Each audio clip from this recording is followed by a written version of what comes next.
Hello, everybody, and welcome back to the Way of Mastery. This is lesson number 12, Receive the Pearls of Grace. And before I jump into this, I really want to talk about a couple of things. First of all, I want to mention that um, this is the last chapter in The Way of the Heart. Remember, the book is broken down into three sections. The first is The Way of the Heart. The next is part 2 is The Way of Transformation. And then part 3 is The Way of Knowing. And this is really the last chapter in the first section of the book. And it's going to talk and spend time talking about this idea that if you're not feeling like you have done all of the work in the text, to maybe this is a time to pause and to go back and spend some more time going over the original lessons. And that is something that at this point in time, because of the format that we're using, is not exactly going to work for us. So whether you're watching this video for this cycle, it just means that we're not going to have the ability for us to pause for the next 30, 60, 90 days for you to go back in and dive into the stuff. If you were doing this on your own, you could do that. But for what we're trying to do this year, that's not going to be an option for us. So just remember, some of the language in this chapter gets pretty strong about, hey, we're telling you, if you don't feel like you've really done this work really well, then we suggest that you pause and go back before you continue. And that for us at this point in time is not going to be an option. So just take a deep breath. You're going to be okay. You're still going to get a lot of benefit from continuing to move through this. And if it's something we need to process, either on a one-on-one phone call, which I've had with one or two of you, that's okay. We can do that. Just reach out to me and I'll be more than happy to get on a call with you and have that conversation. Okay. Having said that, and with no further ado, I'm going to jump right into it. Right away within the second paragraph that starts off with "I come forth," and then I love when Jesus says, "Free of what? Free of fear, and all of the children that fear begets." So guilt, dishonesty, unworthiness, limitation, need for suffering, judgment, and the list goes on. And boy, does it ever. And so I just think it's awesome that he's tried to identify all of the thoughts that aren't in alignment with our true divinity, which to me, every single one of those thoughts and all those processes are not in alignment with the highest truth. And here's the other interesting thing that I just want to happen to mention to you. What's so interesting is when you are experiencing any one of those things on that list, the first way that you'll know it, if you're paying attention, is through your emotions. So in other words, something is going to tell you that you're off. And when you start to become more and more sensitive to this, you'll feel it first. So you'll use what Abraham Hicks calls your emotional guidance system to point you into the direction, hey, pay attention. Something is going on inside of you which is not in alignment with your divinity. So anyways, that's a good one. Later on in the paragraph that starts off, therefore, in truth, we cannot, we come not to improve what you would be thinking of as the surface of the garden, the surface of the soil, but to strike at the root that resides deep within the mind in the depth that I have called the heart or the soul. So I love it. To me, he uses these analogies often of the garden, and I love the idea of, and so many times when in the past when I was picking weeds in the garden, it's like, look, you can just pull the weed out and pluck it, but if you don't go deep enough into the root, it's just going to come back, which is the problem, and that's exactly what Jesus is referencing here, right? The paragraph below that, the way of the heart has been designed to bypass the cognitive or thinking mind. I love that because remember, you hear me talk about this often. We're trying to get out of here and go into the heart. We're getting out of the cognitive mind and using a whole different thing, process to think, which is the way of the heart. Right? So there you go. The next paragraph, I love it. The first 12 lessons have required that you truly participate. the next sentence says, we cannot do this for you. We can only do it with you. So in other words, it's not just going to be here, do it. You actually have to engage. Right? What a learning that is. In the next section, discover the obstacles to love. I love the paragraph that starts off with drops of grace have been offered to you in each and every lesson. Some you have received, some you have not noticed. Here's what I want, the reason I love this paragraph. Every single one of you is going through a process, and that process is going to continue. And you're going to see certain things right now that if you go through and do this again, you'll see them. And I can speak of somebody who's been through this process fully and is now going back and looking at things. It's like, wow, I didn't even see that, right? That's normal.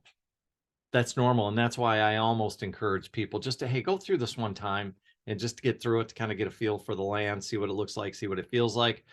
And I understand there's some people that are going to want to do a deeper dive into it, and go for it. You know, I think that's amazing. I love the paragraph. It starts to understand then. We move into the next part of the book, in the way of mastery, that all that transpires from this point rests on how well the gardener has cultivated the soil. Again, this is where the language starts coming in. How well did you do the first few lessons? So, you know, process this however you need to process it. So, but I'm just saying, as a group, we've made a commitment to do this for a year, and then we're going to go from there.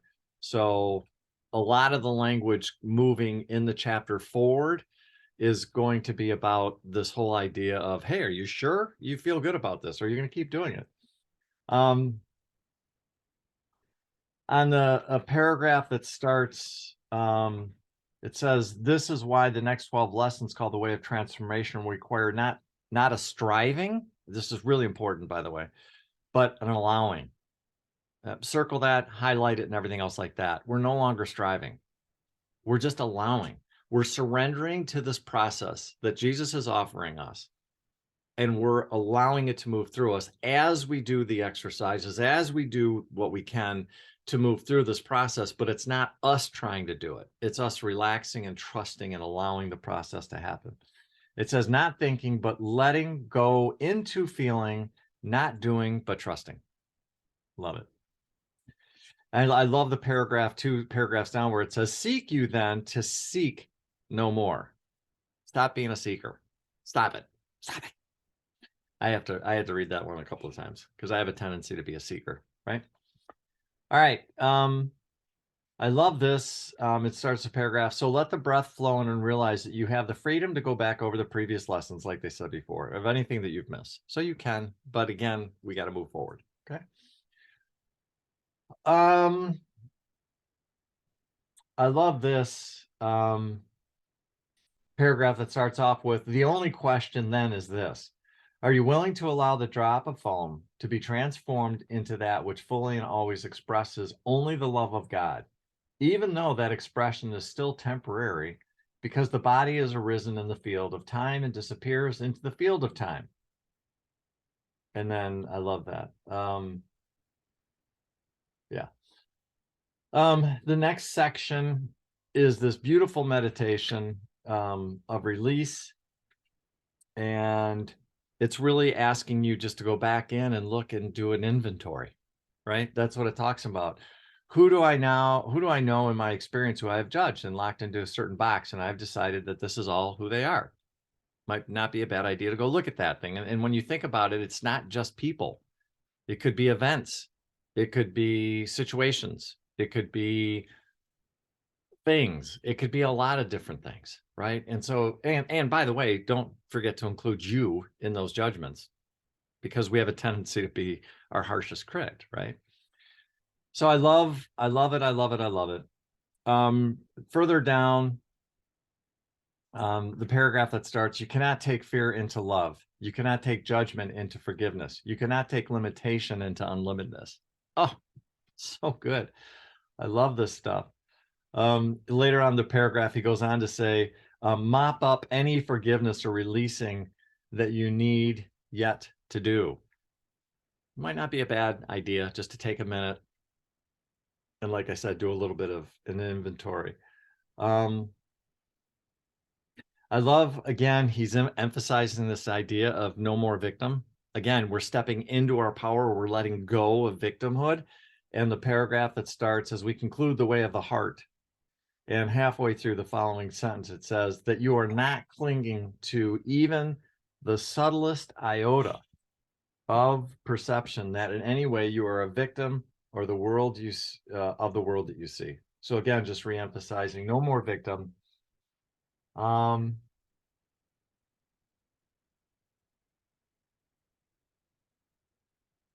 love it in the paragraph that starts off with the world is uncaused by anything save the choices that you have made. This means that the way of transformation is the way in which one becomes empowered in every moment to become fully responsible for clearly deciding what they will see and that they will not settle for anything less.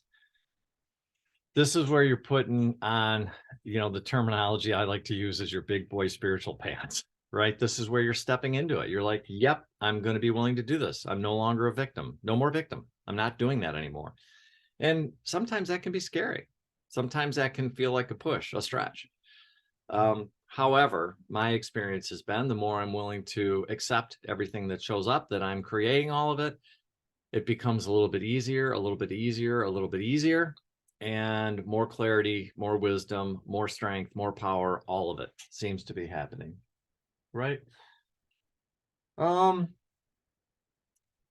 love this paragraph. I love the sentence, the sentence that starts off and says, so that is where we're going if you wish to come along the journey. If you are willing to truly become committed to uprooting every root of fear that has taken hold within the depth of your mind that has been rendered unconscious because of your hatred of yourself. Woohoo! Man, that's some strong language. Again, within the depth of the mind has been rendered unconscious because of your hatred for yourself. So in my opinion, again, this is where the work is uncovering all of those unconscious beliefs that we have about ourselves until the point to where they're clear and they're no longer in our conscious. Basically what happens is your the unconscious becomes conscious. That's when it gets to be really fun.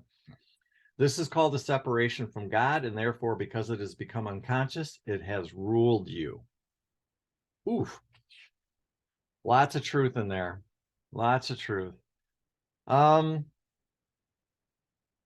Again, it continues on with some other, just, hey, did you really take a look and see to focus on each lesson? Again, we're going to be moving forward. So you're just going to have to balance that out, right?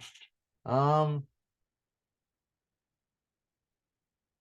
love this paragraph further on down in the same section. The way of transformation asks that you truly become present where you are, to deliberately and consciously cultivate within every thought and every breath the willingness necessary that allows the root of fear to be resolved. You're becoming conscious. You're no longer okay with being unconscious. You want to know what you're thinking. You want to know what you're doing inside of your mind to let it relax and let it go in a sense and come into the heart. And that's what this path will allow you to do. And then I love further on in the next paragraph that starts off with do not delay, do not waste time. And then he starts asking a bunch of questions. How many times have you been the one who has said to yourself, well, I think I'll just waste myself? How many ways have you gone unconscious? How many ways have you numbed your feelings? Yeah, it's looking at all that stuff. It's doing the work. It's doing the deep work that will allow you to basically go from being unconscious to conscious. That's what this is about. And then from there on, it's just so many more questions. I just highlighted this one. Is this what I wish to continue? What do I truly want? What is this? Questions, questions, questions, right? Questions, questions, question. I love the paragraph that starts off. So if you value hopelessness, the world will be a hopeless place. If you value lack of golden coins, you'll continue to see a lack of golden coins, which just means a lack of flow of energy. If you value loneliness, you'll continue to be alone. So what are we paying attention to? And really, when it comes down to it, is is just really looking at what's showing up in your life. How do I know what I'm thinking? Well, take a look at what's showing up in your life. That's generally what you're thinking. Oh, I love the section called Call for Assistance to Dissolve Fears. When I read this, I get tingly. Like my whole thing starts going, woo. So Jesus says, Jeshua is available for me always. This is an affirmation you can use. Mary is available for me always. Is that Mary, Mother Mary, or is that Mary Magdalene? Either one. By the way, both are available to you. And both are incredibly powerful, divine women. Love it, love it, love it. Or is it Saint Germain? Saint Germain available for you. And then a prayer that is mind-blowing and powerful. Legions of angels and masters and friends, whose number is infinite beyond comprehension. You who are sent directly of God to assist me over the ditch, come now, because I declare it and I receive it, and therefore it is. Beautiful, right? Beautiful, beautiful, beautiful, beautiful. And that brings us to the conclusion of this lesson 12. Again, we are now stepping into the way of transformation. The next lesson 13 is you are unlimited spirit. If I can support you in any way, shape, or form, don't hesitate to reach out. I hope this has been helpful, and we will see you next week for lesson 13. Blessings on you and all that you see. Take care. Bye-bye.